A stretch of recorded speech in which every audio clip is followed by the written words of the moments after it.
Buenas tardes a todos, bienvenidos al Ateneo de Jerez y bienvenidos particularmente al espacio de Aula Atenea esta tarde. Yo soy Chari, pertenezco a ese aula y voy a presentar esta conferencia que nos va a dar Sihan. Muchas gracias por su presencia. Bienvenida, Sihan, gracias por tu colaboración. Y nada, comentarles que, como ya saben, Aula Atenea se centra en el estudio y en la difusión de temas relativos y que afectan a la mujer. En este ámbito, y sumándonos a las celebraciones del 8 de marzo, Día de la Mujer, queremos aportar nuestro granito de arena, invitándoles a que compartan con nosotros esta interesante conferencia, que va a tocar un tema especialmente importante porque nos es muy cercano y desconocido. Es la mujer en la cultura árabe, una cultura que nos es próxima con la que interactuamos diariamente y que tiene mucho que ver con nuestra realidad y nuestra tradición. Para ello contamos con Sihan Selda. Ella es marroquí, hace 6 años que vino a España para hacer un doctorado, nació en Tetuán y es una chica que por nacimiento, crianza y vocación es una profunda conocedora del tema.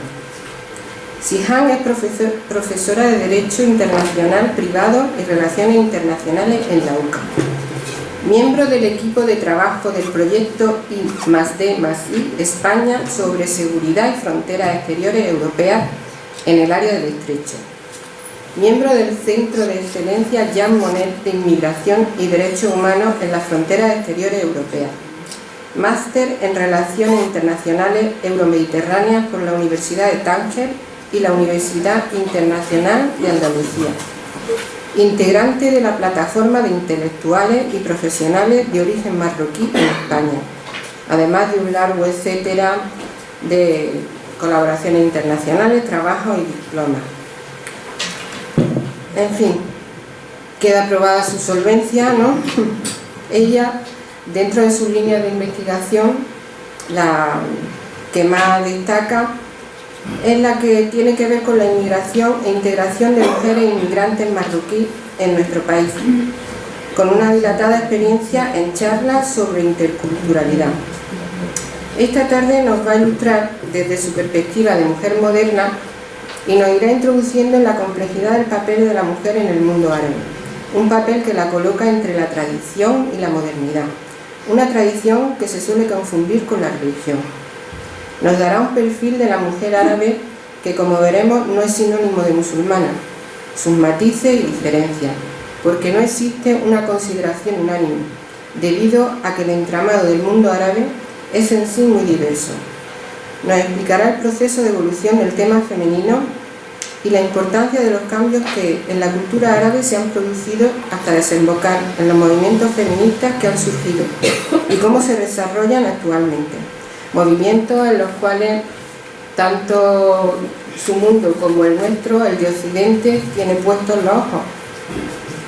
Y tú nos vas a decir qué vamos a ver. Muy bien. Muchísimas gracias por esta magnífica presentación. Muchas gracias por esta invitación y la verdad que, bueno, aprovechamos esta ocasión del día 8 de marzo. Yo siempre digo que ojalá todos los días sean un 8 de marzo, ¿no? Todos los días del año sean un 8 de marzo, y también aprovecho este foro para homenajear a esas mujeres que están más al sur, ¿no?, del planeta, y en el que están día a día luchando para hacer pequeños cambios, sobre todo en unas sociedades muy conservadoras, sociedades muy cerradas, muy patriarcales, muy machistas, y están haciendo pequeños cambios, pero desgraciadamente las cámaras no la están captando. Por eso aprovecho este foro para homenajear a esas mujeres que están ahí luchando día a día. Hoy voy a hablar de lo que es la mujer árabo-musulmana entre modernidad y tradición. Antes que nada me gustaría explicar el concepto de árabe y musulmán, que muchas veces se confunde, ¿no? Que no todos los árabes son musulmanes ni tampoco todos los musulmanes son árabes. Muchas veces se coincide que un árabe es musulmán, pero en muchísimas ocasiones no coincide. Por eso ya empiezo con ese mapa de países árabes. Como ha comentado Chari, de que ni siquiera los árabes sabemos diferenciar muy bien cuáles son los países árabes. Hay algunos que hablan de que todos los países árabes son los que forman parte de la organización de la Liga Árabe, otros que dicen que todos los países que tienen como lengua oficial el árabe se consideran países árabes, pero desde mi punto de vista es muy complejo poner unas fronteras al mundo árabe, aunque ya si lo buscamos en internet encontramos principalmente esos países que tienen como idioma oficial el árabe, pero también forman parte de esa organización internacional. ¿Por qué digo que es muy complicado? Porque árabe no es otra cosa que etnia, es una etnia que viene de Arabia, lo que es actual la zona de Arabia Saudí, pero ¿qué pasa? Que a lo largo del tiempo esa etnia se ha ido mezclando con otras etnias. Por lo tanto, por ejemplo, si hablamos del país más cercano, que es Marruecos, hablamos de árabes, pero tenemos que hablar de otras etnias, por ejemplo, los bereberes. Entonces no se puede hablar de un árabe al 100%, ¿no? Entonces, con eso quiero decir que es muy complicado definir lo que es árabe, pero bueno, hay como un consentimiento, ¿no?, de muchos especialistas de que los países árabes se dividen de esta forma. Pero eso es muy distinto a musulmán, porque esos países, como vamos a ver en este mapa, por ejemplo, que es el mapa de los países musulmanes.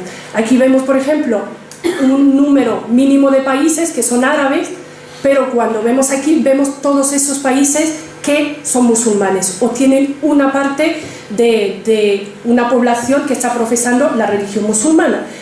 ¿Qué significa? Por ejemplo, si vamos al país de Líbano, que es un país muy pequeño cerca de Siria, es un país árabe, pero no es un país musulmán al 100%. Tiene 12 comunidades, tiene 12 religiones. Entonces, esas personas que son árabes, no todas son personas musulmanas.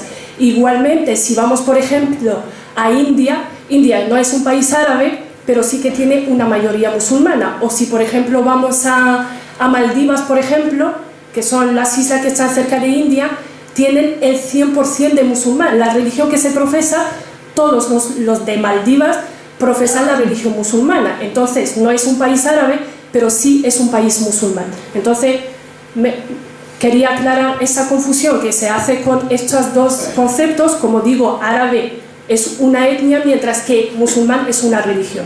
Como digo, que muchas veces coinciden, que una persona puede ser árabe y musulmana, pero en otras ocasiones una persona puede ser árabe y no necesariamente sea musulmana, o al revés. Por ejemplo, el caso de Turquía. Turquía es un país musulmán, pero no es un país árabe, es un país otomano, ¿no? O Irán, por ejemplo, que es un país también musulmán, pero no es un país árabe, es un país persa, ¿vale? Entonces es necesaria hacer esa diferencia para poder entender, ¿no?, a esa mujer musulmana, ¿no?, o mujer árabo-musulmana. Yo me voy a concentrar en el perfil de la mujer que es árabe y musulmana a la vez, ¿vale? ¿Por qué? Porque hay muchísima confusión principalmente sobre la mujer musulmana, ¿no? Entonces yo me voy a concentrar en eso y voy a concentrarme en cómo ha ido evolucionando el perfil de esa mujer musulmana a lo largo de la historia, pero muy rápidamente. Quería destacar también que existen muchas diferencias entre las mujeres musulmanas de cada región. Si hablamos de Asia, no es lo mismo que África.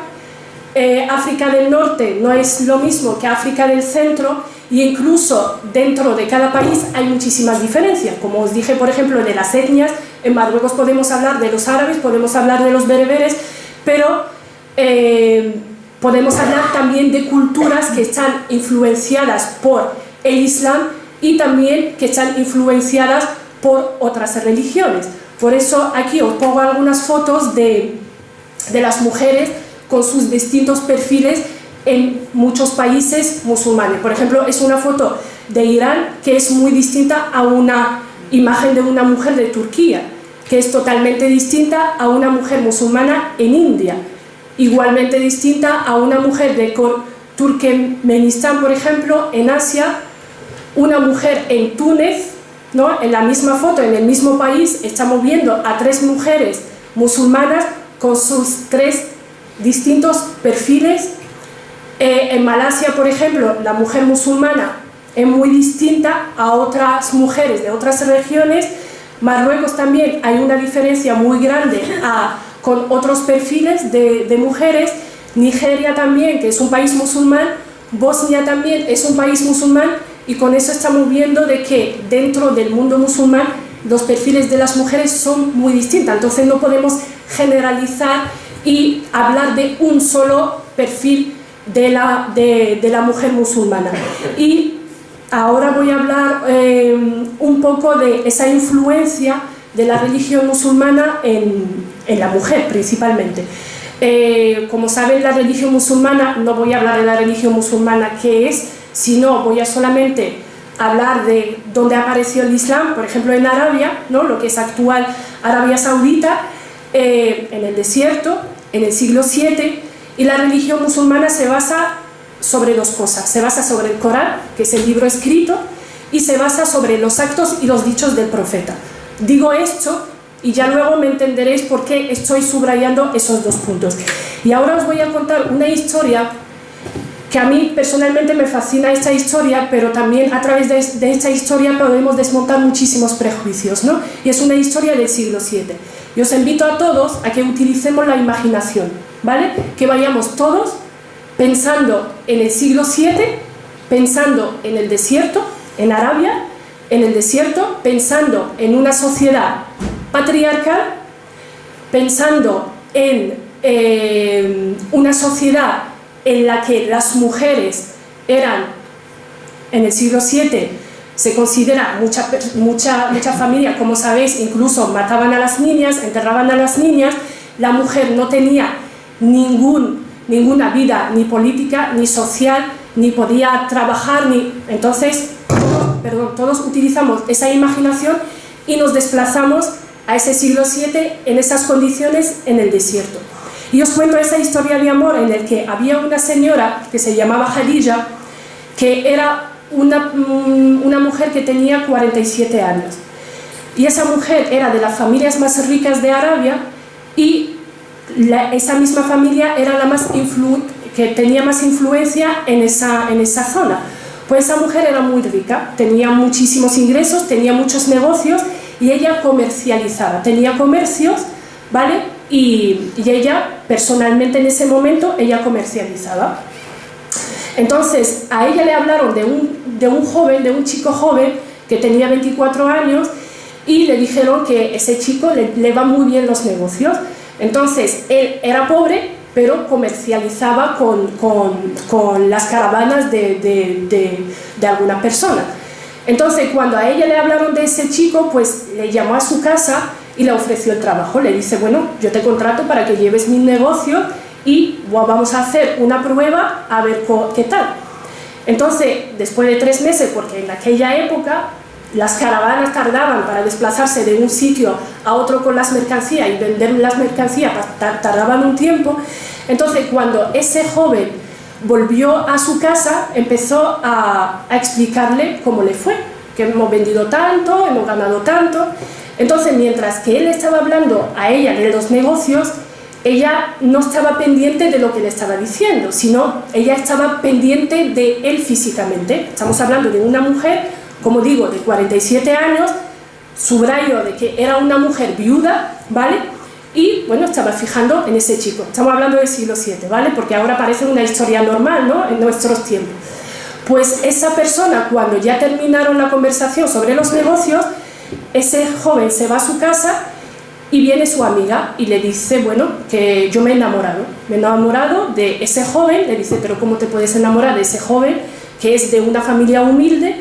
Tú eres de una familia rica, que él es muy pobre y tú eres muy rica. La diferencia de edad, dice, me da igual todo esto, que yo me he enamorado. Entonces dice la amiga, pues yo voy a intentar hacer la intermediaria.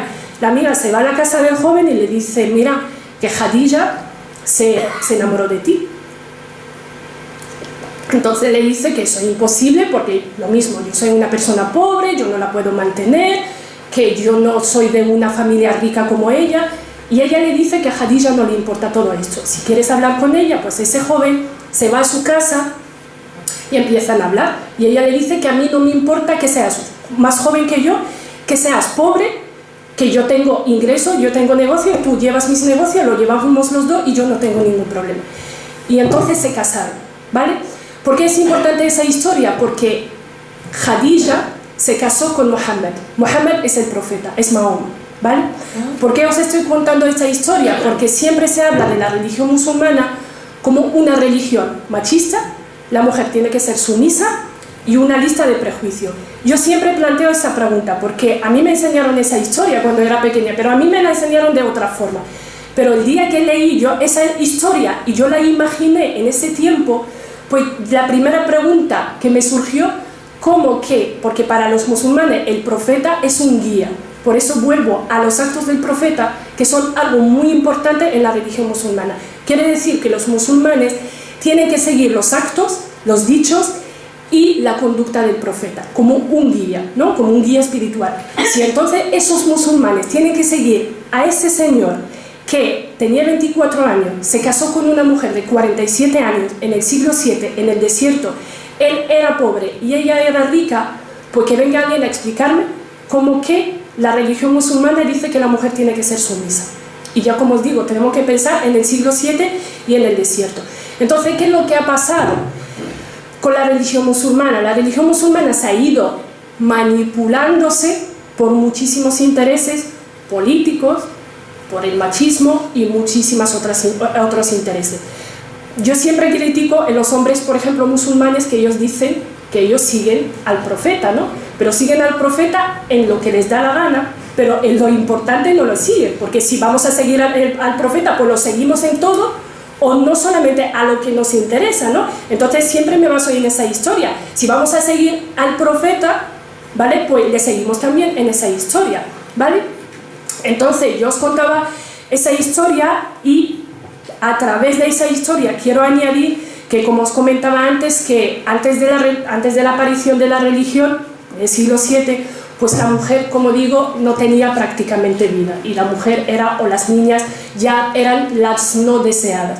Pero cuando apareció la religión musulmana, pues aportó un papel muy importante a las mujeres, ¿vale? Y eso no lo digo yo, sino eso está escrito en el Corán y también en los dichos y en los actos del profeta. Como os digo, lo malo que ha pasado a lo largo de esos siglos, desde el siglo VII hasta el siglo XXI, que se ha manipulado, ¿vale? Que se ha malinterpretado, porque hay una línea importante en la religión musulmana, imagino como todas las religiones, que es la interpretación. Entonces, en esa interpretación es donde se ha utilizado la religión por motivos, como digo, políticos, económicos, por intereses. Entonces, la religión musulmana aportó algunas cuestiones. Yo pongo algunos puntos muy rápidamente, como por ejemplo el derecho a tener propiedad, derecho a trabajar, derecho a tener una vida espiritual, derecho a tener una vida intelectual.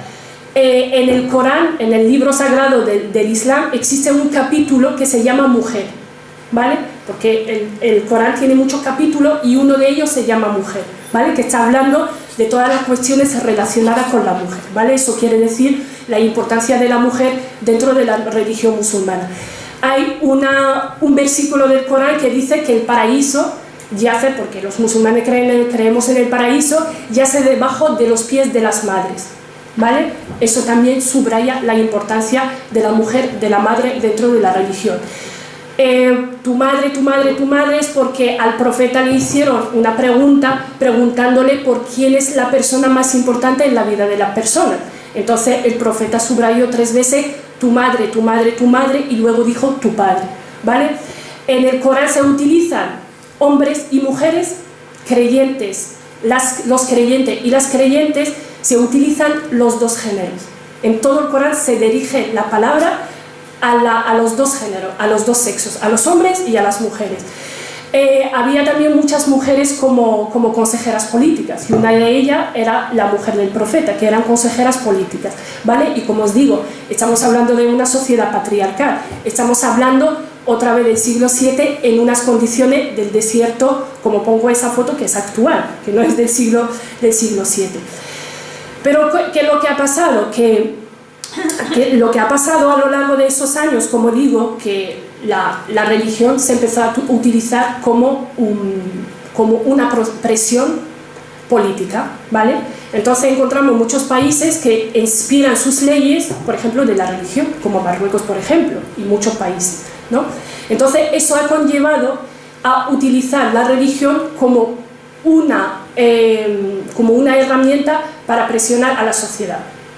Aquí también pasó en España en que, bueno, la Iglesia también utilizaba su papel de se utilizaba como una herramienta para la política, ¿no? Pues a lo mejor ahora no se está utilizando mucho en España, pero sí en los países musulmanes se sigue utilizando. Por eso, por ejemplo, en muchos países musulmanes, cuando nos encontramos ante una situación en la que la sociedad está exigiendo derechos, sale algún ilustrado, un imán, diciendo, no, es que la religión no lo permite. Entonces todos nos acojonamos, ¿vale? Y decimos, bueno, mientras la religión no lo permite, pues no se puede hacer, ¿no? Pero yo siempre digo que los países utilizan la religión cuando quieren y no la utilizan cuando no la quieren, ¿vale? Y a eso me remito, por ejemplo, a esta noticia de la poligamia, ¿vale? La poligamia en Marruecos está prohibida, ¿vale? Pero está prohibida actualmente, pero con algunas excepciones en el caso de que la primera mujer permite al hombre casarse con una segunda, lo puede hacer, ¿vale? En Túnez, por ejemplo, está prohibida la poligamia, igual que en muchos países. Pero, ¿por qué ha pasado esto? Porque algunos piensan de que si cogemos y prohibimos la poligamia en Marruecos, por ejemplo, al 100%, eso supondría, ¿vale?, un conflicto social, porque los hombres no aceptarán de que se le prohíba la poligamia de una sola vez. Entonces hay que preparar a la mitad de la sociedad para que estén preparados antes de prohibir la poligamia. Bueno, yo no estoy de acuerdo, pero bueno, uno de los motivos por qué se ha dejado esa excepción de que sí lo permite la mujer. ¿Por qué decía yo que los países utilizan la religión cuando quieren y cuando no la quieren, pues la interpretan como les da la gana? Como ese caso, por ejemplo, de la poligamia, que la poligamia forma parte de la religión musulmana. Pero yo y muchos siempre pensamos de que para entender la religión hay que volver al contexto, ¿vale? ¿Por qué se permitió la poligamia en su momento? Pues la poligamia se permitió en el siglo VII simplemente porque en esa sociedad patriarcal, pues como los hombres son los que más trabajaban, son las que mantenían a las mujeres, a los hijos. En ese momento había muchas guerras, entonces los hombres iban a las guerras y los hombres fallecían en las guerras. Entonces se permitía la poligamia para proteger las mujeres y los niños, para que si el marido, por ejemplo, fallece en una guerra, o que en el caso de que fallece, por ejemplo, el padre, el hombre puede casarse con más de una mujer para mantener a esas mujeres, ¿vale? Estamos hablando en el siglo VII. Pero ¿qué es lo que ha pasado? La sociedad ha evolucionado y la religión musulmana también tiene que evolucionar. Hay muchos que están en contra de la evolución, como por ejemplo en Arabia Saudí, que también es un caso del que voy a hablar. Pero ¿qué pasó? Que la religión, algunos consideran que tiene que evolucionar y otros consideran que no, que es algo que no se puede cambiar. Entonces, la sociedad ha evolucionado, la religión tiene que adaptarse a la sociedad, entonces ahora la poligamia no tiene sentido, porque los motivos por qué se permitió la poligamia pues ya no existen, ¿vale? Entonces, en este caso, por ejemplo, de la poligamia, ahora está prohibida en Marruecos, ¿no? Entonces, hay un debate ahora actual que está abierto, es sobre la herencia, en el que en Marruecos, por ejemplo, y en muchos países, basándose sobre la religión musulmana, la mujer hereda menos que el hombre, ¿vale? En sentido de que un padre tiene dos hijos, una hija y un hijo, pues el hijo hereda el doble que la hija. Eso todavía está en Marruecos. Entonces, yo siempre digo, volvemos otra vez con la imaginación al siglo VII. ¿Por qué en ese momento se estableció la herencia de esa forma? Porque, por los mismos motivos, en el que las mujeres o la mayoría de las mujeres no trabajaban, normalmente el padre es el que se hacía cargo, ¿vale? El padre se hacía cargo de las hijas. Cuando fallece el padre, ese cargo pasa al hijo. Por eso se le daba al hijo el doble de la herencia para poder mantener a su hermana, que su herencia ella la utiliza en la que ella quiere. ¿Qué ha pasado? Evolucionamos, llegamos al siglo XXI. Ahora estamos en el siglo XXI en el que en Marruecos, en los países musulmanes, las mujeres y los hombres trabajan igual.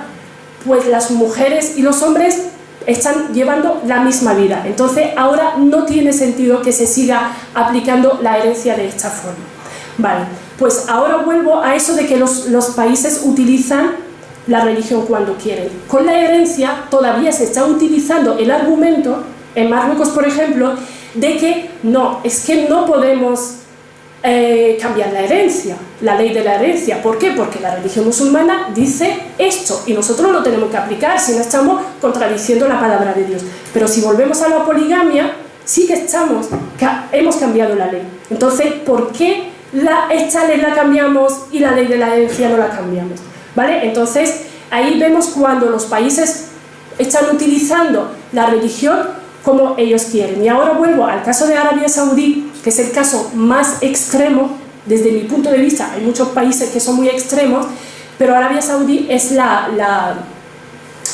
desde mi punto de vista es el país más extremo. ¿Por qué? Porque Arabia Saudí hasta hace un año, en el que la mujer ya puede conducir, ¿vale? En Arabia Saudí, estamos hablando del siglo XXI. En algunos países todavía las mujeres no pueden conducir. Entonces, las mujeres ya pueden conducir. ¿En qué se basaba Arabia Saudí? En que la mujer no podía conducir, en la religión. Entonces yo siempre pregunto, bueno, con un poco de broma, pero en el siglo VII no existían coches. Entonces, ¿cómo la religión musulmana prohíbe a la mujer conducir si cuando apareció la religión ni siquiera existía coche? ¿Y por qué de repente la religión musulmana hace un año ya permite a la mujer conducir? Entonces es un poco contradictorio. Igual que pasa con los partidos de fútbol. Las mujeres no podían ver los partidos de fútbol porque la religión no lo permite. Pero ya hace poco, pues ya la religión de repente pues ha permitido a las mujeres ver los partidos de fútbol. Otro ejemplo de los cines, ¿no? En Arabia Saudí no se podía ver el cine hasta hace 2 años prácticamente. Estaban cerradas todas las salas de cine porque algún ilustrado se levantó una mañana y dijo, no, es que la religión musulmana no permite ver el cine, ¿vale? Y volvemos a lo mismo, ¿no? En el siglo VII no existía cine, entonces un poco que no tiene sentido. Pero yo digo siempre, ¿y por qué ahora? ¿Por qué ahora la religión musulmana en este país permite ver el cine, permite a las mujeres ir a ver un partido de fútbol, permite a la mujer conducir? Pues volvemos a lo mismo, desgraciadamente siempre volvemos a lo mismo que en la política. Entonces ahora Arabia Saudí, después de muchísimas críticas que está recibiendo por lo que está pasando en Yemen, por los derechos humanos, los derechos de la mujer, pues Arabia Saudí quiere vender una imagen en Occidente principalmente, donde le interesa, de que ya estamos dando pasos, ¿no?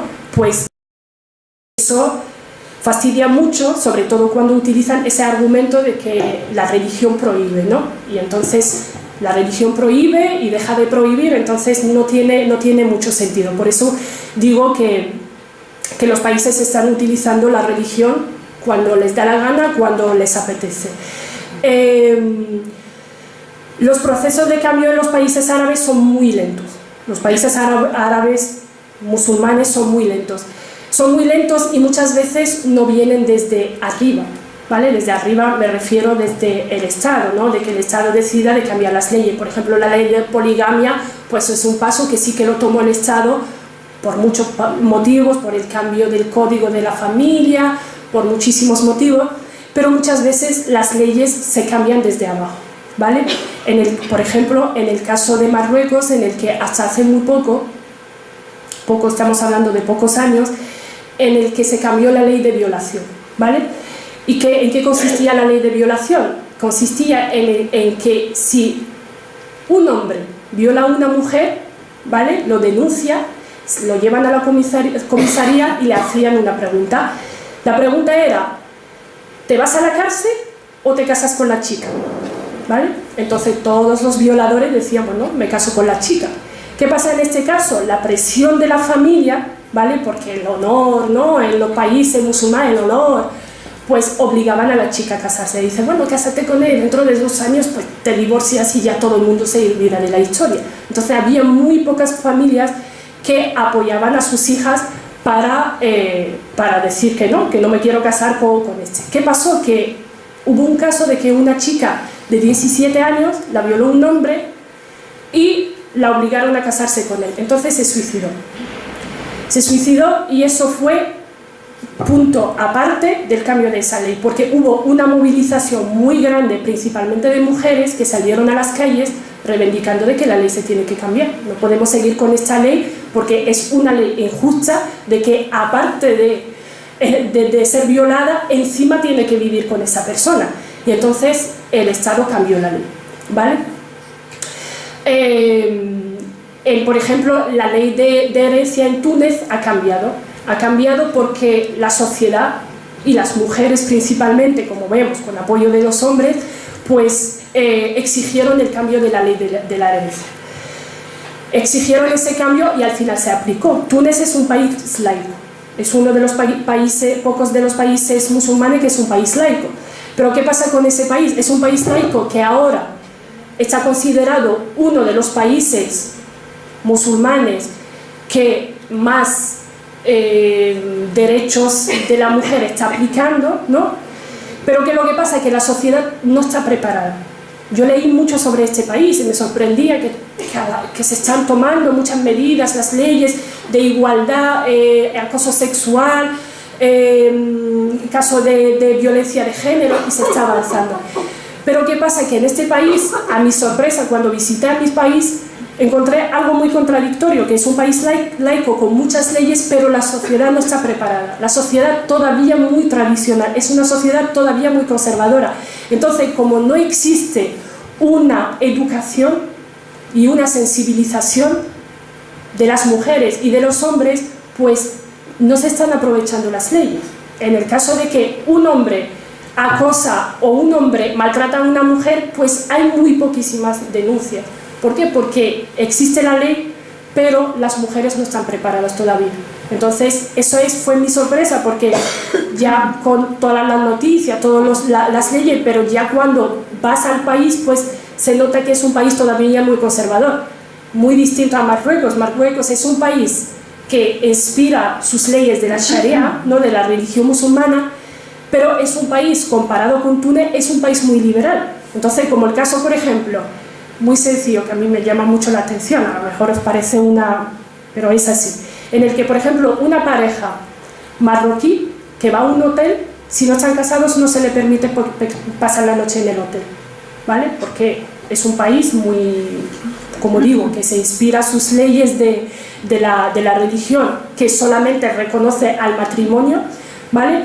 Mientras que en Túnez, por ejemplo, como es un país laico, la ley permite que una pareja, aunque no está casada, puede ir a un hotel, pero la sociedad, como digo, no lo está utilizando, no está utilizando esas herramientas y esas leyes, mientras que en Marruecos es totalmente contrario. La ley no prohíbe, ¿no?, pero hay muchas formas de saltarlas, ¿no? Entonces, Marruecos se está movilizando ahora muchísimo, por ejemplo, como os digo, por el tema de la herencia, principalmente las mujeres ya están cada vez más sensibilizadas de que tienen que salir a las calles, que es la única manera, porque si el Estado no está cambiando las leyes, la única manera es salir a las calles. Y ahora hay un debate enorme en la sociedad sobre el tema de la herencia, en el que las mujeres están en la calle para reclamar una igualdad de herencia, pero está recibiendo muchísimo rechazo, ¿vale? Yo conozco personalmente a una persona que es una feminista, que ya vamos a ver su foto, que se llama Esma Mrabat.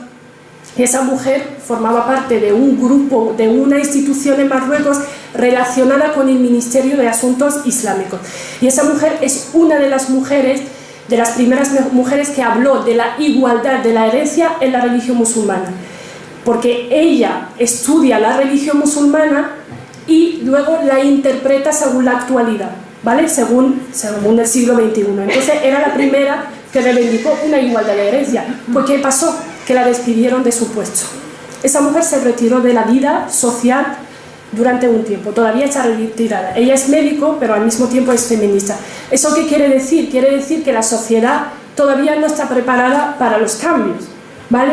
El Estado no está preparado y no tiene interés de estar preparado, pero también la sociedad no está tan preparada, porque yo, por ejemplo, ese debate de la igualdad de herencia, y yo os hablo de mi caso, que yo tengo 3 hermanas, no tenemos hermanos, y yo hablo con mis padres y yo lo digo claramente, yo lo veo muy injusto, porque en nuestro caso es más complicado, ¿no?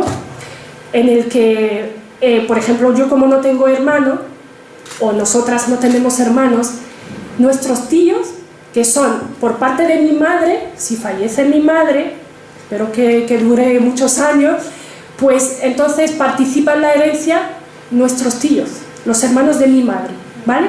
Y en el caso de mi padre, pues los hermanos de mi padre.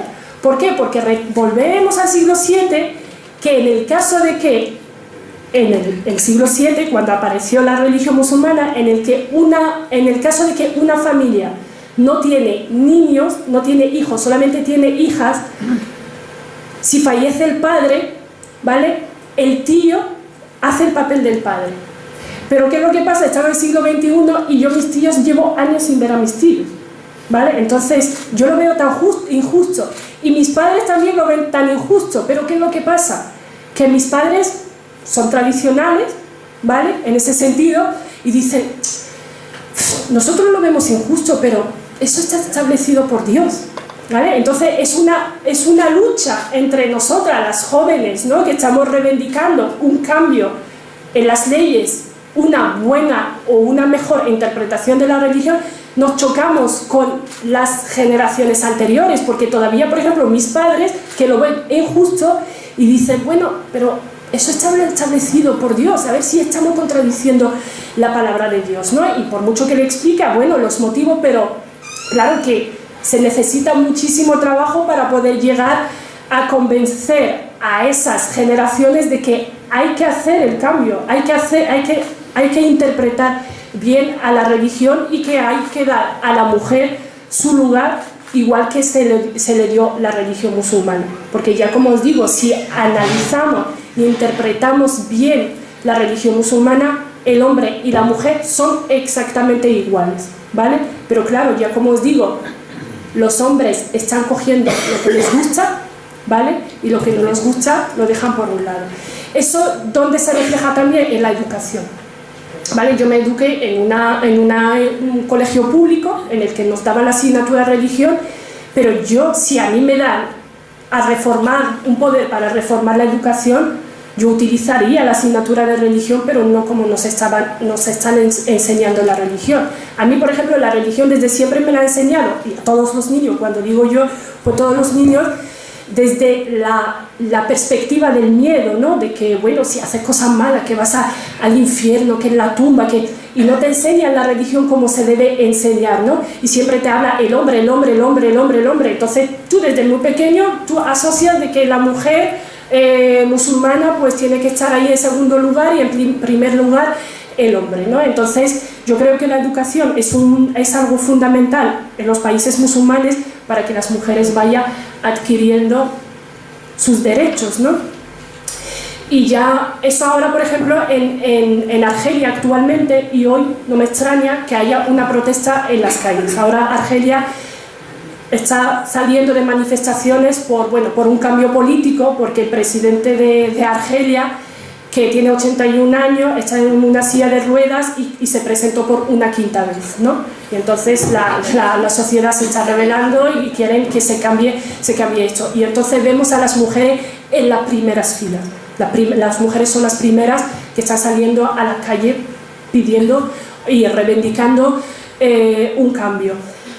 Con eso quiere decir que en los países musulmanes las mujeres, hay muchos perfiles de mujeres en los países musulmanes, muchos perfiles de mujeres musulmanas en el que hay esas mujeres, principalmente de las anteriores generaciones, que todavía son muy conservadoras, todavía son muy tradicionales. Actualmente las generaciones nuevas, o nuestras generaciones, también hay muchas mujeres que todavía son muy conservadoras porque se han educado en un entorno conservador con un nivel de estudios bajo, entonces no han tenido la oportunidad de reflexionar y pensar y interpretar. Pero por otra parte también existe el perfil de la mujer musulmana que está saliendo a las calles y está reivindicando sus derechos y está pidiendo unas reformas de las leyes, y no solamente reformas de las leyes, sino también una buena interpretación de la religión, y están saliendo diariamente. Y eso, si hablamos por ejemplo del caso de Marruecos, nosotras nos inspiramos yo personalmente me inspiro en esa persona que es Fatema al-Mernissi, que falleció hace creo que 2 años, que una señora que es un ejemplo de su tiempo, porque ella desde los años 40, 50, está escribiendo sobre la buena interpretación de la religión y está escribiendo sobre los derechos de las mujeres, ¿vale? Igual tenemos a Asma al-Mrabeq, esa es la mujer del que os hablé, de que es a la que pidió ese cambio de herencia, por ejemplo, en Marruecos, y también esa mujer está haciendo una interpretación totalmente distinta a lo que vimos antes, interpretación de la religión, ¿no? Entonces ella en todos sus libros está hablando enfocada principalmente en la mujer, y esos son 2 ejemplos, por ejemplo, en Marruecos y en todos los países hay ejemplos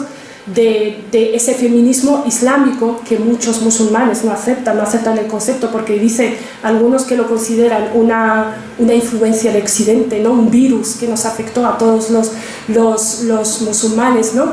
Y otros que consideran que el feminismo islámico no tiene ningún sentido porque el Islam es igualatario. Pero yo siempre digo, bueno, el Islam es igualatario, pero no se está aplicando, y mientras que no se está aplicando, pues nosotros también seguimos formando parte de ese feminismo islámico. Entonces ya como voy a ir terminando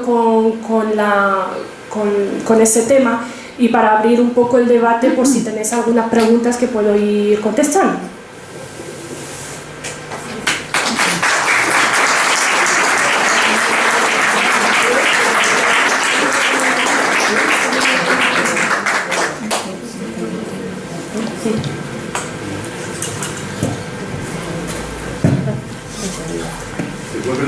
¿Digo?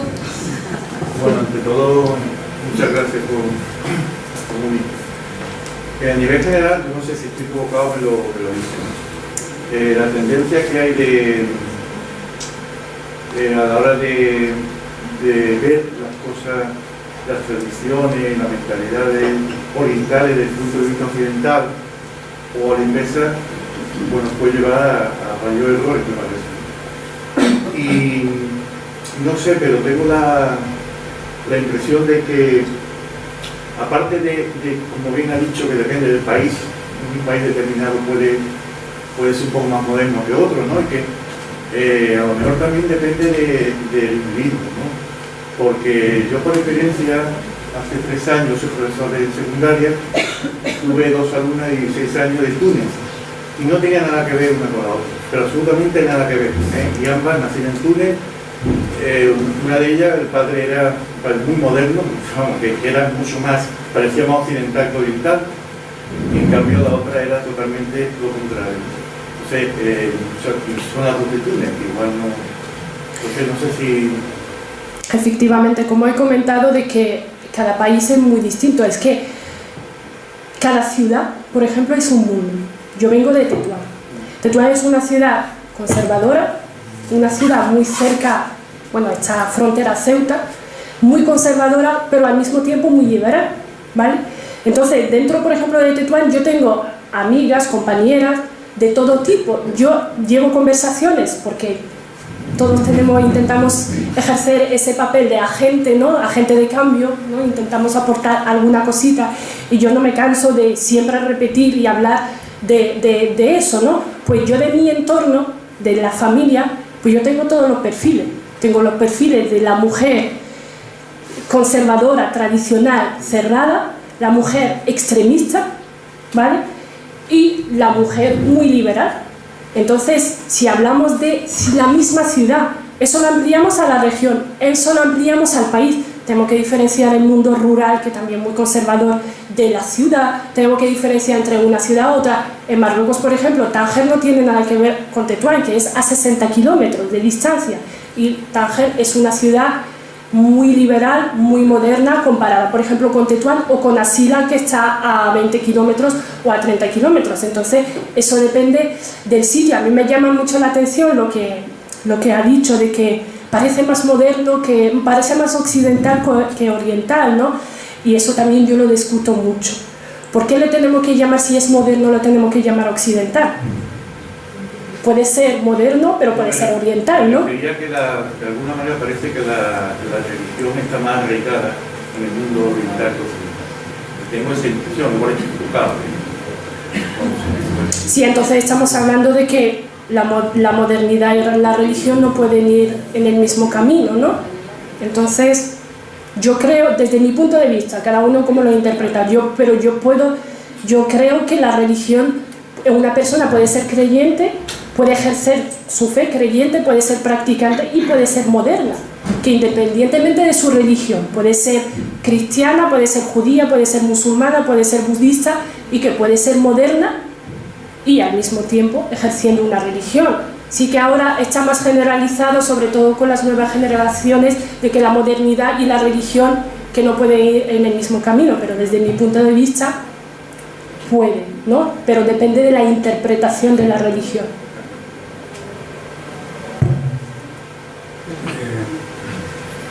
Yo observo que, digamos que no hay una uniformidad en la evolución, en el desarrollo mental, por decirlo de la forma, el desarrollo mental tiene una modernización en general de la modernización en la interpretación del Corán y sus leyes.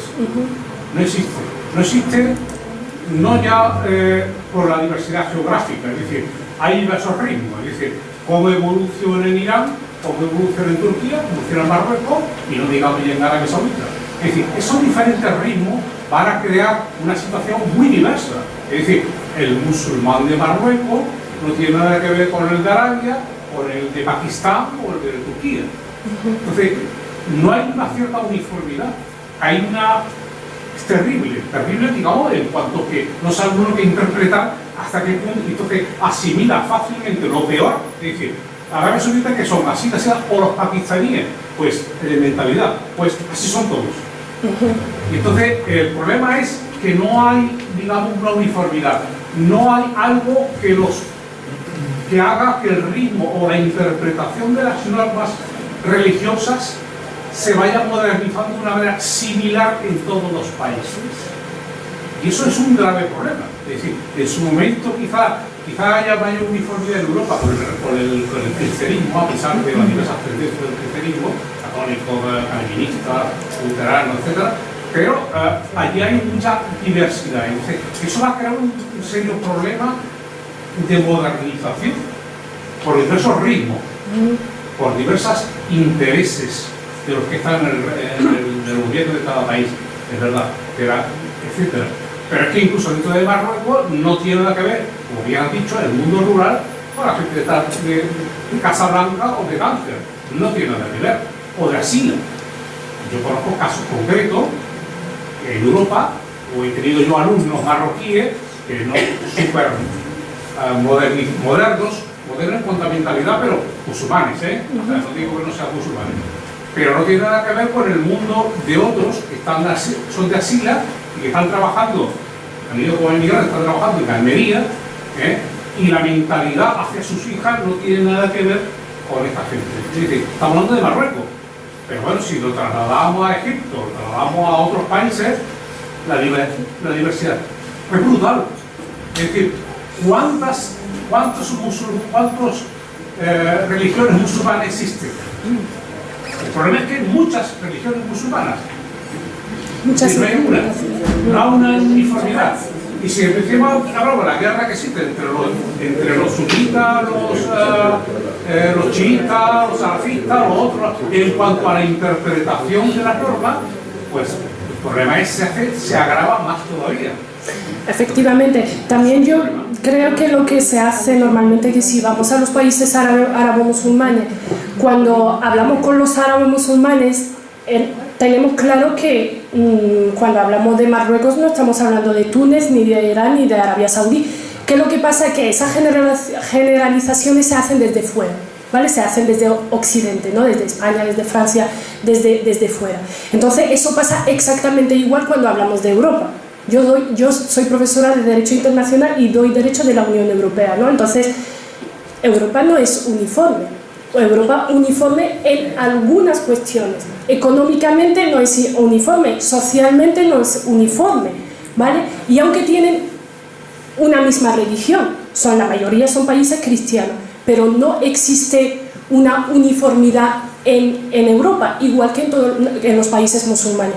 ¿Qué es lo que pasa? Yo siempre digo que hay que analizar el país y la región. No podemos decir, musulmán, pues todos son iguales. No, eso depende de cada región, de cada sitio, de cada familia, de cada...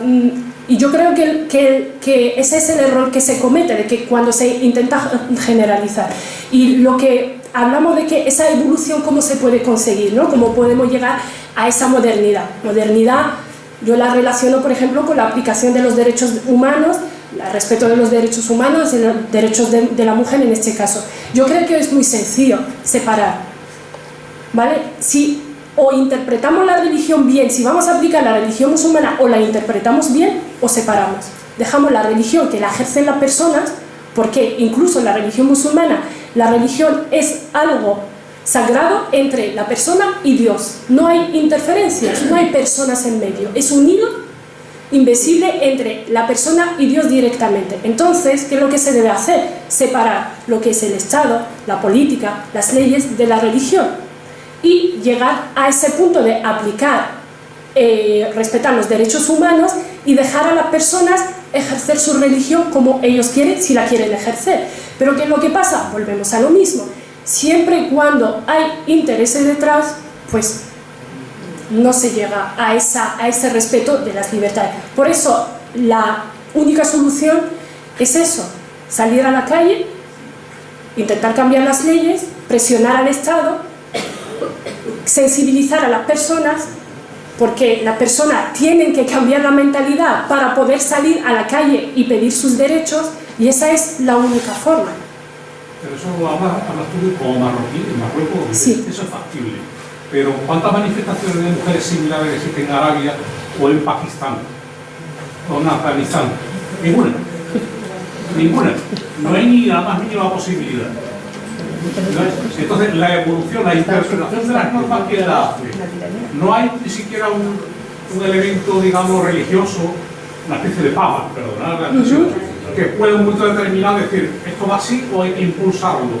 No, al contrario, los ulemas y demás lo que hacen es retraer hacia abajo, porque que nada cambie, Entonces es un problema serio, digamos. No hay una interpretación clara. Yo voy a Marruecos y depende de dónde vaya y con quién vaya y con quién esté, tengo que comportarme de una forma o de otra. Sí, pero... Marruecos, Claro, pero eso ya, como digo, eso depende de... Eso pasa en todos los sitios, ¿no? Eso pasa en todas las partes. Aquí en España, en Andalucía se comporta de una forma y en Cataluña se comporta de otra forma. Y si vamos a Francia, pues no podemos comportarnos como nos comportamos en España. Entonces, eso no tiene absolutamente nada que ver con la religión. Efectivamente, hay muchos países que ni siquiera tienen esa oportunidad de salir a la calle y decir, mira, que necesitamos hacer cambio. Ahora en Irán, por ejemplo, hay muchas manifestaciones de que las mujeres dicen que no queremos llevar el velo. No es que no queremos llevar el velo, si la queremos llevar lo llevamos, pero que no nos obliguéis a llevar el velo, porque es una decisión personal de cada uno. Estamos hablando de Irán, que es uno también de los países extremistas, ¿no? Arabia Saudí, Irán y muchos países, porque lo que dicen ellos que aplican la religión a rajatabla según el siglo VII, ¿no? Cuando les interesa, como digo. Y en Arabia Saudí también hay muchas movilizaciones, no solamente de mujeres, de hombres también, en el que se están movilizando para ir cambiando las leyes. Pero claro, hay muchas mujeres y hay muchas personas que no tienen esa ese derecho o no tienen esa oportunidad de cambiar las cosas. Entonces eso también como digo, depende de cada país, de cada región. Igual que pasa en Europa. Si vamos a Rusia, por ejemplo, los homosexuales se meten en la cárcel. Estamos hablando de Europa, Occidente, ¿no? Entonces eso depende de cada país, de cada región, y desgraciadamente sí que los países musulmanes todavía se está agarrando a la religión como motivo para no poder hacer cosas, ¿no? Por eso ya lo que estamos intentando hacer es separar y hablar y decir, mira, que la religión es una cosa y la política es otra cosa, o incluso vamos a intentar interpretar bien la religión.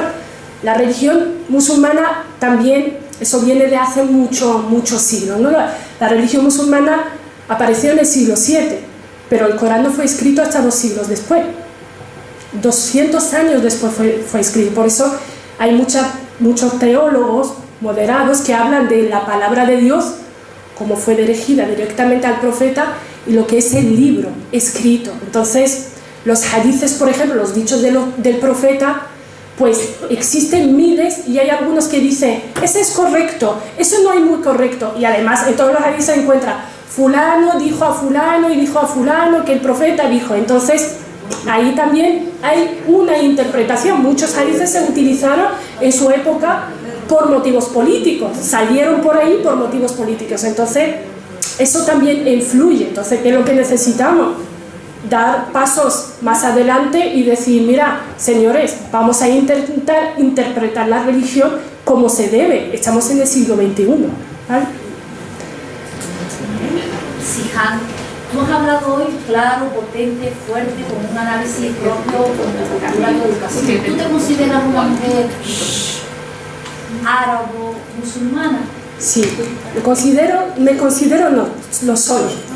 Yo soy una mujer árabe bereber, porque tengo una mezcla un poco andalusí, porque mi abuela era de los moriscos, expulsado, que también hay una interpretación muy distinta a lo que se habla aquí de que se expulsaron los árabes. No, los que fueron expulsados son españoles.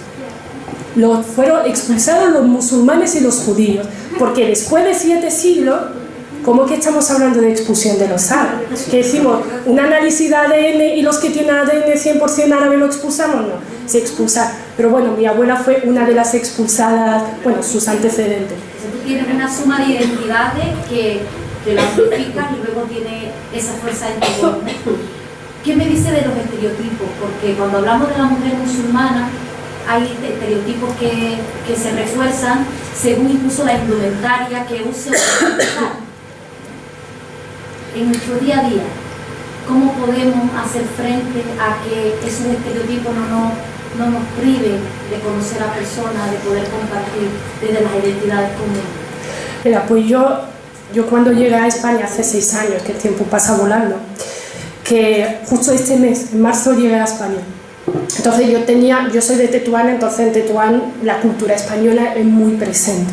Yo aprendí flamenco, flamenco vivía yo con el flamenco, ¿no? O por ejemplo el español, que lo aprendí, siempre lo digo, con Barrio Sésamo, ¿no? Como todos los niños de aquí, pues yo también veía la televisión española, los tetuaníes, no todos.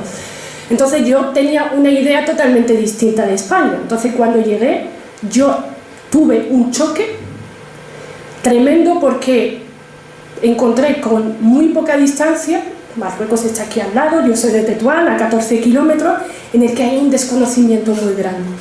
Un desconocimiento muy grande y muchos estereotipos y prejuicios. Entonces yo cuando pronuncio palabra marroquí, pues una lista de prejuicios, ¿no? Una lista de estereotipos. No, es que tú en Marruecos llevas el velo y aquí no lo llevas. No, tú no puedes ser marroquí porque eres blanca. O una lista de cosas, ¿no? Es que en Marruecos... Y claro, los hombres se están pegando todas las mañanas, ¿no? Yo digo, siempre me levanto con los buenos días con una bofetada en la cara. Así es nuestra vida y es algo normal, ¿no? Entonces, he recibido muchísimos prejuicios, he escuchado de todo tipo. Marroquí, musulmana y una lista más, ¿no? Entonces, al principio yo tuve ese choque y ya yo me rebelaba. ¿Pero por qué pensáis así? Pero ya luego me di cuenta que la única manera es hablar, ¿vale? Es utilizar la voz, es la única manera. Sí que aquí en Andalucía, en España en general, pero si estamos aquí en Andalucía, hay mucho prejuicio sobre los los musulmanes sobre los marroquíes, pero también tiene una explicación incluso histórica. Si hablamos, por ejemplo, del moro, el moro, eso tiene una explicación histórica muy clara. La palabra moro se utilizó en la época de los moriscos, se utilizó en la época de Franco, cuando utilizó a los marroquíes para combatir aquí en España. Entonces tiene hasta una justificación histórica. Sí, lo que pasa es que se están haciendo pocos esfuerzos para ir rompiendo con esos estereotipos y esos prejuicios.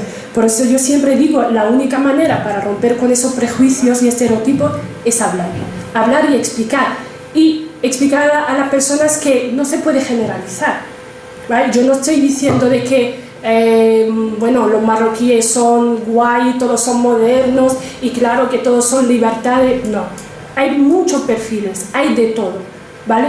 Pero no se puede generalizar, no se puede hablar de que todos los marroquíes son esto, todos los españoles son esto. Igual que sabemos que los prejuicios, los estereotipos existen en todas las partes. Eso acompaña al humano.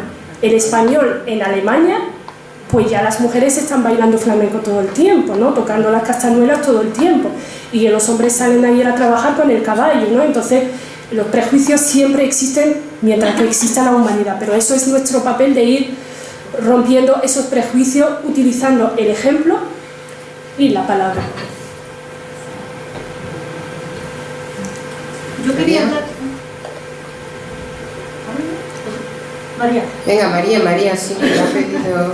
A mí me gustaría saber cómo se están informando, cómo se está generando los movimientos que se rebelan contra este sistema establecido muy arcaico y obsoleto, donde existen, nos ha enseñado fotografías de muchas mujeres en la calle. Estas mujeres, ¿dónde se aunan? ¿Cómo se aunan? ¿Y cómo se encuentran? ¿Y dónde? Sí, en la sociedad civil. Hay muchísimas ONGs, hay muchas asociaciones de mujeres, asociaciones de derechos humanos, derechos de la mujer, que existen muchísimas en los países musulmanes. Entonces, como el caso, hablo mucho de Marruecos porque soy de Marruecos y conozco mucho más la realidad de Marruecos. Entonces, hay muchas ONGs, muchas asociaciones. También hay muchas personas que no están, o muchas mujeres que no están afiliadas o no están con ninguna asociación, pero las redes sociales en todo el mundo están jugando. Cuando queremos lo utilizamos para bien.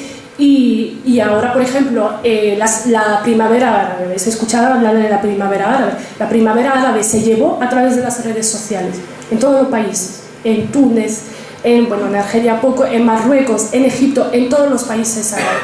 Ahora en Argelia hay movilizaciones a través de las redes sociales, en Marruecos a través de las redes sociales y a través de las asociaciones. Asociaciones son los que llevan principalmente ese papel de ir informando, porque la educación, cero, derechos humanos, derechos de la mujer, cero, pero sí la sociedad civil es la que lleva ese papel. No, yo quería ahondar un poco en el tema que ha comentado el compañero de la diversidad, ¿no? Que lo ha considerado como algo negativo, y yo no diría negativo, yo diría que es un hecho, ¿no? Lo de la diversidad, y lo quería comparar con España, porque en España tampoco todos somos católicos igual de católicos, ¿no? Por ejemplo, yo que he podido vivir en el norte, en Cataluña, ¿no? Cataluña es una sociedad laica, muy laica. O sea, cuando tú vienes de Cataluña al sur, ahora te das cuenta de la gran diferencia que hay en esa sociedad. Entonces, claro, yo he venido al centro de las procesiones, ¿no? Que es una sociedad totalmente vinculada a lo religioso, en un sentido también muy tradicional, porque no es lo mismo ser espiritual que ser de una religión o hacer folclore religioso, ¿no? Entonces hay distintos modos también de practicar la religión en este país, ¿no? Y si ya te vas de Jerez, por ejemplo, que es una ciudad más o menos media, y que hay una modernidad también en otro sentido, que es decir, que pueden ser religiosos la gente, practicar de una determinada forma la religión, pero luego en las costumbres estamos en una sociedad moderna, ¿no? Yo me voy a mi pueblo, que tiene 4.000 habitantes, y cambia totalmente, ¿no? Que allí la religión puede ser menos folclórica, ¿no? Está como más ligada a una práctica más personal y tal, ¿no? A las costumbres y tal, pero en cuanto a los modos de vida y a la mentalidad, pues están, yo qué sé, muchas cosas están como en los años 50, 60, ¿no? Entonces que los niveles de, o sea, el ritmo de desarrollo de las sociedades no es fácil que sea igual en todos los sentidos. Hay como distintos niveles, ¿no? Es lo que me ha hecho pensar este señor, ¿no? Y en ese, por favor, ese señor. Yo quería preguntar un tema. En los últimos tiempos los medios de comunicación han vinculado el ser musulmán en el Islam con la violencia. Y a mí me gustaría saber cuál es la realidad de esa violencia, digamos, en esos países islámicos o musulmanes, y cuál es la implicación o utilización de la mujer en estas historias, y cuál es la implicación también de la mujer para frenar todo ese tipo de violencia. Es un tema muy interesante. El tema de la violencia, si llegamos al extremo a hablar del terrorismo, ¿no? De hablar del terrorismo o yihadismo, claramente, ¿no? Pues un tema muy interesante, porque también aquí hay muchísima confusión sobre ese tema.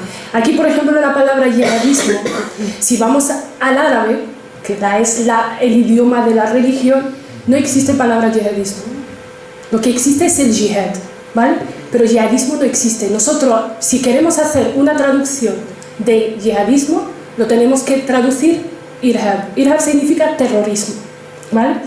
Solo que Occidente creó esa palabra y ya la acuñó a lo que es el jihad.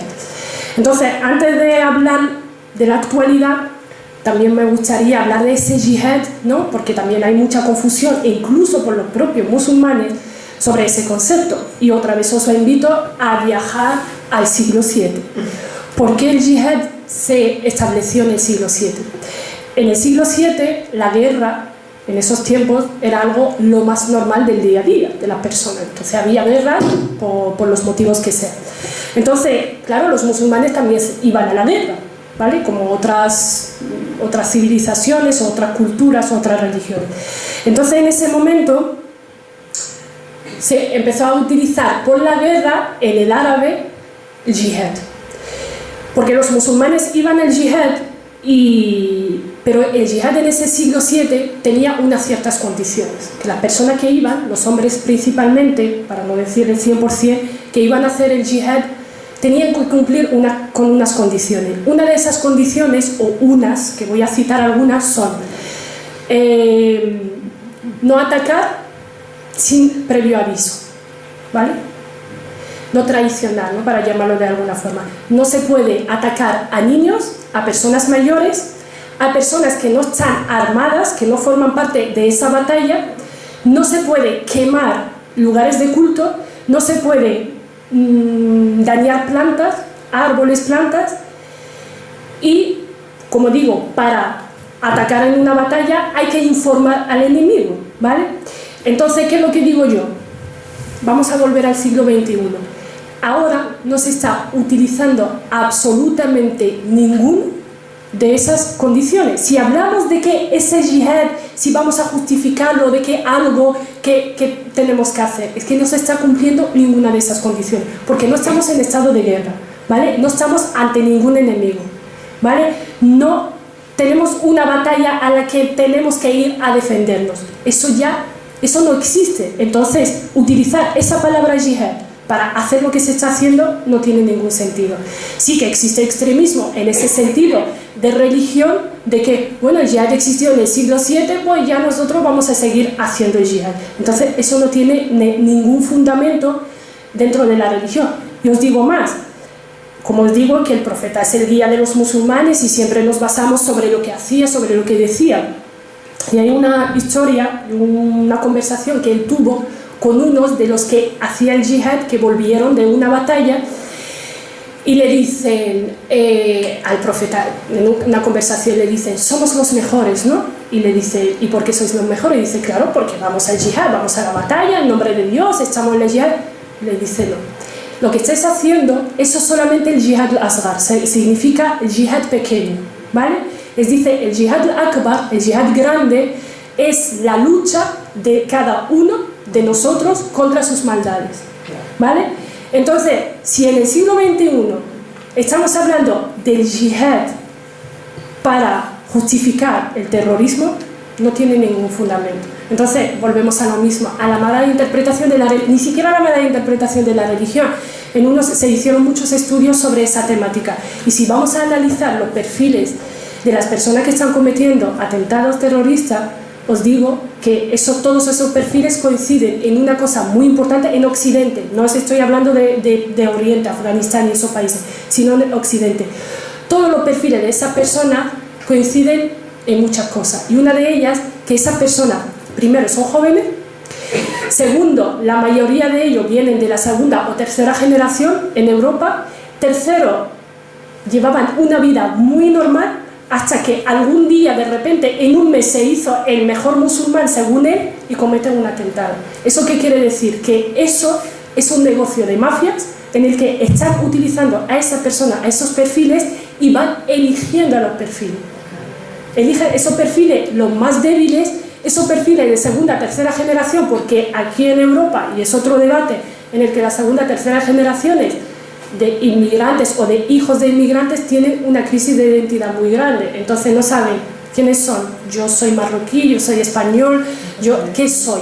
Y como no existen políticas de inclusión, políticas de integración, pues esos chicos se quedan ahí perdidos. Entonces esas mafias pues, utilizan esos perfiles para conseguir lo mismo, para conseguir objetivos. A mí yo tengo una interpretación, igual que la tienen mucho, que el terrorismo no es otra cosa que crear un enemigo a nivel internacional para justificar ciertas cosas. Ahora el Estado Islámico, por lo visto, parece, después del Qaeda, que ya no existe, ¿no? Que desapareció más o menos, que el Estado Islámico parece que se está desapareciendo porque Estados Unidos ahí en Siria están interviniendo. Pero lo más curioso, que no sé si lo habéis visto, que hace una semana ahí o 5 días salió una noticia que en Estados Unidos van a pagar no sé cuántos millones de euros porque están buscando al hijo de Bin Laden, ¿vale? Entonces, eso ya explica lo que viene, ¿no?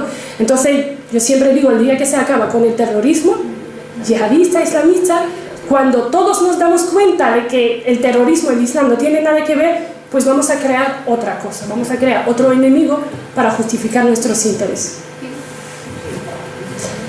No sé si he contestado a su pregunta. En parte la he preguntado, pero sí. La pregunta también era con respecto a la mujer, ¿no? Sí. La utilización de la mujer o la integración en este tipo de grupos, sí. y qué hace también la mujer para eliminar, o sea, contrarrestar todo este tipo de violencia.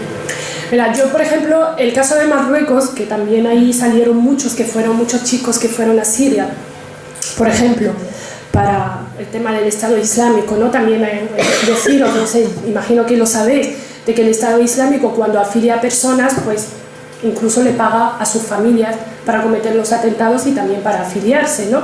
Está pagando un dinero importante para esas familias. Pero bueno, de Marruecos, por ejemplo, si vamos a ver la persona que fueron a Siria o la persona que tiene esas ideas extremistas, siempre vamos a sitios muy marginados, siempre vamos a barriadas o a barrios muy cerrados, muy marginados, donde hay un paro impresionante, un nivel de educación muy bajo. Entonces la persona dice, bueno, que empiezan a intentar agarrarse a la religión y en alguna de ese agarre pues ya se topan con la persona equivocada y ya van a Siria, por ejemplo. Lo mismo pasa con las mujeres.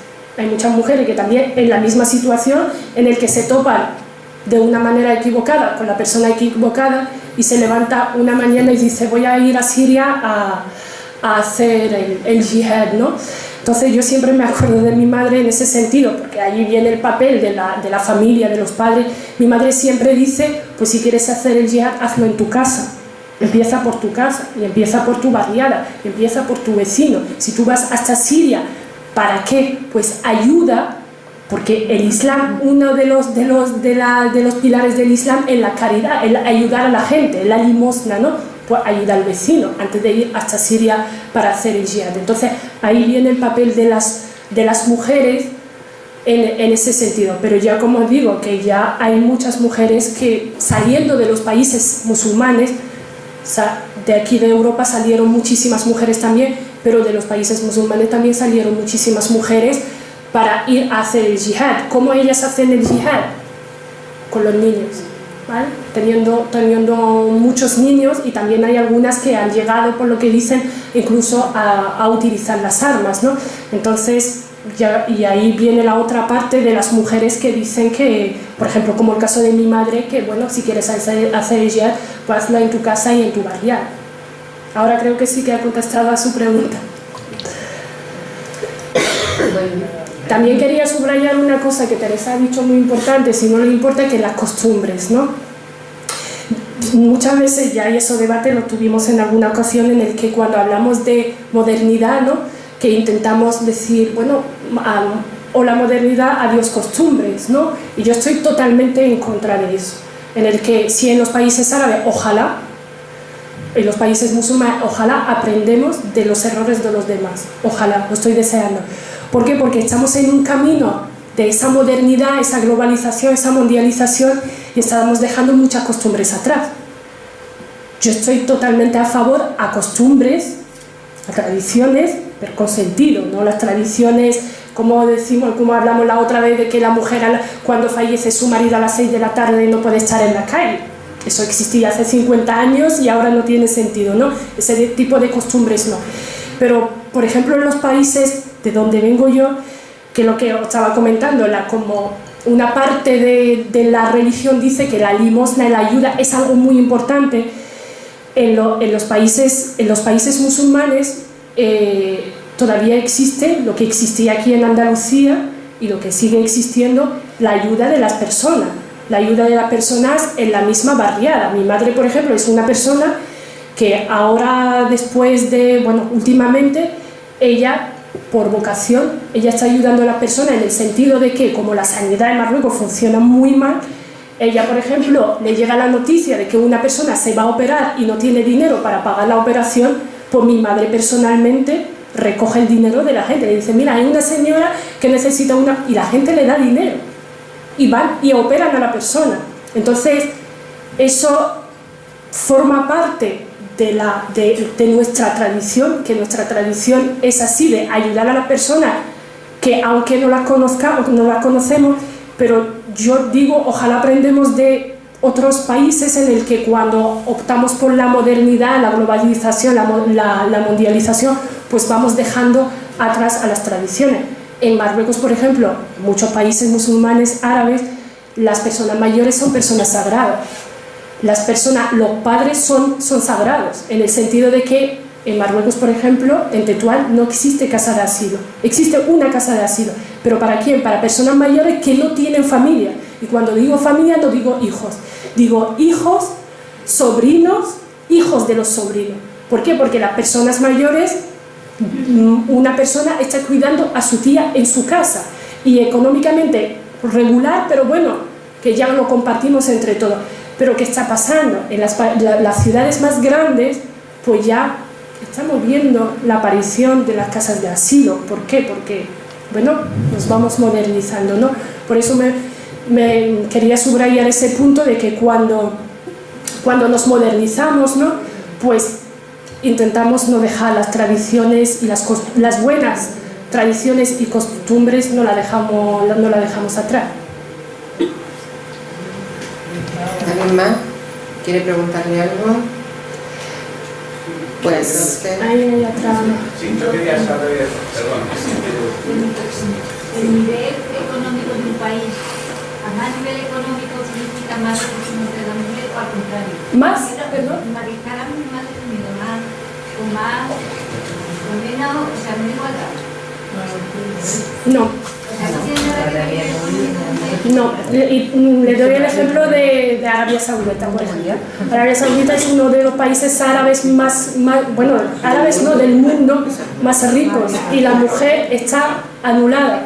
La mujer, las mujeres de Arabia Saudita a nivel internacional son los que más gastan en ropa y en maquillaje. Está demostrado, pero están anuladas. Entonces, el nivel económico no tiene absolutamente nada que ver con el sitio de la mujer o la igualdad. Históricamente, ¿cuál ha sido la evolución de los derechos de la mujer musulmana, pero sobre todo en relación con la mujer cristiana? ¿Ha habido ahí unos senderos, unos caminos diferentes, muy separados? Porque yo siempre he oído que hasta la Revolución Burguesa francesa, la mujer musulmana ha gozado de más derechos que la cristiana, hasta que ya empieza con los derechos del hombre, los derechos civiles, en el siglo XX derechos humanos, etc. Quisiera saber un poco comparativamente con mujer cristiana y mujer. Mira, históricamente hubo un retroceso en los derechos de la mujer. ¿Por qué? Porque en los países musulmanes todos pasaron por lo que es la colonización. No podemos echar la culpa a la colonización, sino lo que vino detrás de la colonización. Lo que vino detrás de la colonización, la mayoría fueron dictaduras, lo siguen siendo, y la dictadura que ha hecho, igual que pasó aquí en España, pues anular a la mujer, anular los derechos de las mujeres. Entonces, Marruecos, por ejemplo, y volvemos a Marruecos, y muchos países musulmanes, por ejemplo, Argelia, Túnez, en la época del protectorado, por ejemplo, en el caso de Marruecos, las mujeres, bueno, sí que tenían su ropa bueno, la ropa tradicional que se ponía en ese momento, pero había muchas mujeres marroquíes que iban a los colegios, iban muy modernas. Mi madre, por ejemplo, otra vez vuelvo a mi madre, que no sé si porque la echo de menos, por eso hablo mucho de ella, pero bueno, mi madre tiene fotos de ella y sus amigas que se vestían exactamente igual como se viste aquí en la actualidad. Pero ¿qué pasa? Que ya, porque eso era un poco años después del protectorado, pero claro, cuando ya hubo cambios políticos en los países musulmanes, pues se aprovechó de esos cambios y se anuló a la mujer y los derechos de la mujer. Desde mi punto de vista, los factores son muchos, pero uno de los factores es que intentamos anular el 50% de la sociedad y tenemos un 50% que intentamos convencerle con otras cosas. Entonces, efectivamente, las mujeres anteriormente, si hablamos solamente, por ejemplo, de la época del Andaluz, si hablamos del papel de la mujer en la época del Andaluz, la mujer tuvo un papel muy importante. Después de la época del Andaluz, cuando fue la expulsión de los moriscos, en los países donde se desplazaron los moriscos, la mujer tenía un papel muy importante. La primera universidad a nivel mundial en el mundo fue creada por una mujer, en Fez, en Harawain. Entonces, y hay muchísimas mujeres que tenían derechos y tenían unos papeles muy importantes en la sociedad, pero claro, con las dictaduras pues se han ido anulando los derechos de las mujeres. Yo esperaba una pregunta, yo no quería meterlo aquí porque me imagino, esperaba la pregunta. Déjame que yo te pregunte una cosita y luego Vale. tú nos cuentas Vale. lo que quieras. Yo he llegado a la conclusión, que ya la tenía, que Oriente tanto como Occidente todo es política. Entonces, ahora, dentro de esos países que tú conoces más, ¿hay una base social amplia que quiera un cambio? Sí, el mundo es política. Y detrás de la política no es la política, detrás de la política intereses, principalmente económicos, el dinero, ¿no? El poder del dinero. Pero sí existe la sociedad, ya lo hemos visto, por ejemplo, con la primavera árabe. Sí, pero como tú dices, hay uno y otro, pero es amplia la mayoría que quiere ya un cambio. Yo creo que en todos los países árabo-musulmanes quieren un cambio. Bueno, descartamos algunos países, por ejemplo, que están viviendo una situación complicada en el que les preocupa otras cosas, ¿no? Porque eso también es muy discutible cuando hablamos de los derechos, ¿no? De los derechos. Por ejemplo, cuando yo, hace 20 años, más o menos 20 años, cuando era más chica, por ejemplo, no se hablaba de los derechos humanos. ¿Por qué? Porque se necesitaban otra cosa. La gente necesitaba comer, la gente necesitaba ir al colegio, la gente necesitaba autovías, carreteras, necesitaba donde desahogarse, hacer cosas. Una vez que se ha conseguido esto en algunos países, pues la gente empieza a pedir derechos.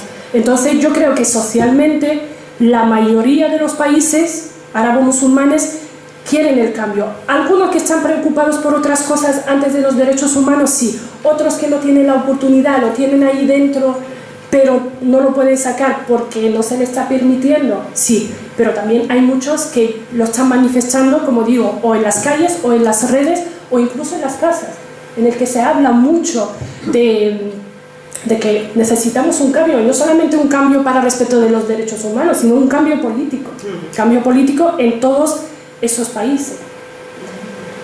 Y ahora vuelvo al tema que no quería meter, pero pensaba que alguien me iba a preguntar, y me llama mucho la atención, ¿no, Teresa?, sobre el tema del velo, ¿no? Sí. Sí. Esa es la pregunta mía, pero como no ha metido en esta pregunta, personalmente que soy de nacionalidad española, pero soy marroquí. Y ese tema lo quiero que me explica un poquito aquí, porque si no llevamos velo, no somos musulmanes. Si llevamos velo, sí que somos musulmanes. Ese tema, porque mi familia, de verdad, que no igual como tú, Siam, que yo no tenía la situación de conocerte el año pasado, pero este año yo voy a ver de qué tema habla. Por ejemplo, mi madre vive aquí conmigo y lleva el velo. Y yo cada vez que lo llevo al médico, toda la persona, hace poco la llevé para hacer una radiografía, sale el enfermero y me estaba diciendo, ella habla español, y mi madre habla español perfectamente, no porque lleva el velo no sabe hablar español. ¿Y por qué tú no llevas el velo? Entonces tú no eres musulmán. Esa es la pregunta la que quiero que... Vale. Yo sé ya lo que hay, pero esa duda lo tengo vale. al principio de la charla, la verdad. Vale, pues ese tema, has hablado de muchas cosas importantes en ese tema, como que es el velo, qué significa, el velo obligatorio, no es obligatorio, las que lleva el velo, y otra cosa es cómo está visto el velo en Occidente, ¿no? En España, por ejemplo, en Andalucía. Pues empezamos desde el principio y otra vez os invito a volver al siglo VII, ¿vale? Porque en ese momento cuando se habló de algo, no se habló del velo. En el Corán no está claramente el velo tal como lo entendemos. Ay, yo con los micros no lo llevo muy bien. Tal como lo entendemos nosotros con llevar el pañuelo, ¿vale? Si interpretamos lo que está en el Corán no dice, el Corán dice taparse, ¿vale? Y taparse se puede interpretar de muchísimas formas. Y ya os digo, volvemos al siglo VII. ¿Por qué hablamos de taparse en el siglo VII? Por lo mismo, una sociedad patriarcal, por muchos motivos que ya estamos pensando en el siglo VII. Entonces, últimamente, los últimos, siglos, se ha entendido que taparse es llevar el velo. Y algunos entendían taparse con llevar la burka, ¿vale? Taparse de todo hasta la cara. Y hay incluso una interpretación que dice que taparse en el desierto es algo obligatorio. Porque si vamos ahora al desierto es que hay que taparse entero. ¿Por qué? Porque por el viento, por el sol, cuando vamos por ejemplo, en el desierto de Túnez, en el desierto de Marruecos, encontramos a las mujeres con guantes, la cara tapada. ¿Por qué? Y yo, si paso un mes, yo me tengo que tapar porque te quemas. El sol a 50 grados es obligatorio taparse. Entonces también hay una interpretación de eso. Pero por una cosa o por otra, yo lo que digo es que el velo, desde mi punto de vista, no deja de ser una decisión personal. ¿vale? Suponemos que, según cómo lo interpreta, yo interpreto taparse, pues que tenían que taparse por los motivos que sean en el siglo VII. Pero la interpretación de ahora, a mí no me convence taparse y llevar el velo, pero yo respeto a las personas que llevan el velo. Pero ¿en qué sentido? Respeto a las personas que llevan el velo, que lo llevan por decisión personal, ¿vale? Porque llevar el velo, hay muchos perfiles también, no podemos generalizar. Llevar el velo depende de cada persona y depende de las circunstancias de la persona. Si vamos, por ejemplo, Irán, Arabia Saudí, Emiratos Árabes, es algo obligatorio. La ley de Irán y Arabia Saudí obliga a las mujeres a llevar el velo, la obliga. ¿Pero qué significa? ¿Qué significa llevar el velo? ¿Quién me ha preguntado? Llevar el velo. Eso llevar el velo es llevar el pañuelo. Pero tiene que tener un significado religioso. Eso es lo que digo, es la interpretación. La interpretación depende de las personas. Hay un grupo de personas que dice que la religión dice que las mujeres tienen que llevar el velo voluntariamente, ¿vale? Que tienen que poner el pañuelo voluntariamente. ¿Por qué lo tienen que poner? Porque la mujer llega a un nivel espiritual en el que ella quiere conservar su cuerpo, para ella nada más, ¿vale? Entonces, igual que si hacemos la pregunta, ¿por qué la monja se viste de la ropa de la monja cuando entra al convento? Es exactamente lo mismo, ¿no? No. La monja es obligatorio. No. ¿Perdón? Bueno, eso no puedo yo no sé si es obligatorio para las monjas o no. No es obligatorio, es voluntario. También acceden a ese estado voluntariamente, se supone, ¿verdad? Y vamos, hemos perdido la memoria. Aquí en Andalucía, hace 60 años o menos, las mujeres mayores llevaban el pelo cubierto. Y no era un problema de religión, era de taparse. Era de que las mujeres tenían que tener una forma determinada de ir por el mundo. Lo mismo que entrar en la iglesia te exige una serie de cosas y se le exige al hombre una cosa, el hombre se descubre y la mujer se cubre. O sea, son costumbres que no necesariamente son religiosas, son de costumbre. Efectivamente, y a eso llego al otro punto de perfil de las mujeres, por ejemplo, que llevan el velo no por religión, sino por moda. Sorprende, ¿no? Un poco de que por moda, ¿no? Y por eso ahora, por ejemplo, las marcas más importantes, que lo estaba comentando Teresa antes, de que las mujeres llevan el velo en el desfile. ¿Por qué? Porque se vio de que hay una tendencia de que las mujeres, por moda, llevan el velo. Y en los países árabo-musulmanes ves a una mujer vestida de marcas muy importantes y llevan el velo. ¿Y por qué de moda? Porque igual que llevar un sombrero porque ahora es la moda del sombrero, yo lo digo por casos que conozco de mi familia, que tengo algunas primas que llevan el velo por moda, porque les gusta. Algunas que, y no es broma, ya los que son de Marruecos lo pueden entender perfectamente, porque quiere ahorrar, levantarse por la mañana y planchar el pelo o poner el secador. O que existen otras, pero es verdad, no es que esto no es una broma, es verdad que hay muchas personas, muchas mujeres que lo ponen por eso. Hay otras, sí, no niego de que sí que hay muchas mujeres que están obligadas, no lo estoy negando. Hay muchas mujeres que están obligadas por el marido, por el padre o por la sociedad, por la presión social. En los campos, por ejemplo, en los pueblos, las mujeres llevan el velo desde que tienen 5 años. ¿Por qué? Porque es algo que la sociedad, porque es así, la sociedad funciona así. Pero claro, en las ciudades depende del nivel de la educación. En mi casa somos 4 hermanas. Tengo 2 hermanas que llevan velo y 2 no llevamos velo. Estamos de la misma familia y os digo, mi hermana pequeña cuando puso el velo, mi padre le decía, tú estás loca, ¿vale? Mi padre, que es un hombre, le dice, ¿pero por qué vas a llevar el velo? Entonces, eso depende de cada familia, de cada persona, y no os digo que mi familia es liberal, mi familia también muy tradicional y conservadora. Ya os dije, por ejemplo, como el caso de la herencia. Mis padres son muy abiertos de mentalidad en ciertas cosas, pero en otras cosas no. Pues entonces, eso depende de cada familia, de cada persona. Hay algunas mujeres que sí que lo llevan por fe, porque están convencidas de que yo llego a un nivel espiritual muy alto y yo quiero taparme exactamente igual como el caso de las monjas. Bueno, también las monjas hay muchos casos, hay monjas que van voluntariamente porque ellas quieren por el nivel espiritual y hay muchas que van por otros motivos, sobre todo hace 30 años, ¿no? De que las mujeres pues, entraban al convento por los motivos que sean. Entonces, en los países musulmanes, árabes, pues, por ejemplo, os enseñé la foto de Malasia. Malasia es un país asiático en que todas las mujeres musulmanas llevan el velo, todas, sin excepción. Maldivas, la mayoría llevan velo, si no decir el 90%. Pero si vamos a otros países, como digo, por ejemplo, Túnez, pues yo os doy el ejemplo para que lo podáis entender. Túnez, por ejemplo, normalmente si pensamos en esa mujer tan tradicional que lleva el velo, muy religiosa, normalmente no puede fumar, ¿no?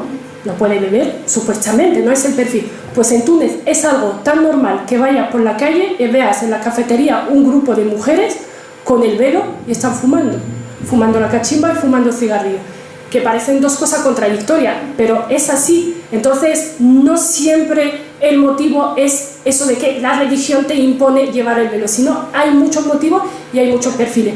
Yo digo que mientras que la mujer lleve el velo porque ella quiere, por decisión propia, no me importa el motivo, mientras que ella quiere, ni por presión social, ni por presión de hombre, ni por presión de nadie, ella quiere llevar el velo porque ella tiene su motivo, me parece muy bien. Pero ¿qué es lo que pasa aquí en Occidente? Pues se intenta liberalizar a la mujer. Pero ¿liberalizar a la mujer de qué? ¿Liberarla de qué? ¿De que no lleve una prenda, para llamarla de alguna forma, en la cabeza? Eso no, esa es lo que, porque siempre, ¿por qué se quiere liberalizar a la mujer? Porque se piensa siempre de que esa pobrecita mujer que lleva el velo está obligada, porque alguien la obligó, porque ella pobrecita no sabe de su libertad. Pero es el error que se comete muchas veces aquí en Occidente, que cuando se habla de esa mujer que lleva el velo, pues no, es que lo tiene que quitar porque ella no sabe. Pero no, es una decisión personal, igual que yo decido teñirme el pelo en rosa, pues la otra lo quiere tapar. Entonces son decisiones personales de cada uno. Ya os digo, diferente de que sea obligada. Si esa mujer no está obligada, nadie la obligó, incluso la presión social, pues socialmente lo llevó, pues desde mi punto de vista, pues tiene toda la libertad personal. ¿Qué pasa? Que aquí también, como dice, y en el caso de tu madre, ¿por qué se piensa, por qué esa pregunta de que, bueno, tu madre habla español? Porque se basan sobre los prejuicios, porque cuando decimos, cuando nos basamos sobre, cuando vemos una persona con el velo, ya directamente le ponemos una mochila cargada de cosas, ¿vale?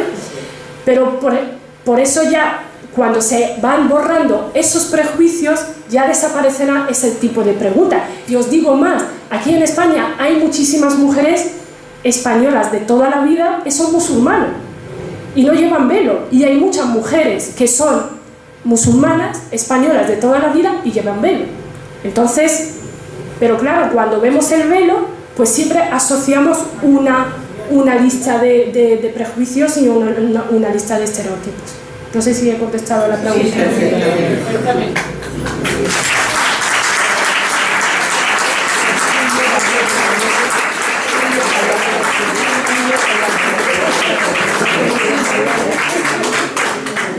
Bueno, sí, muchísimas gracias por abrirnos los ojos con tantos puntos y en tantas cosas que estábamos deseando saber y que no teníamos ni idea.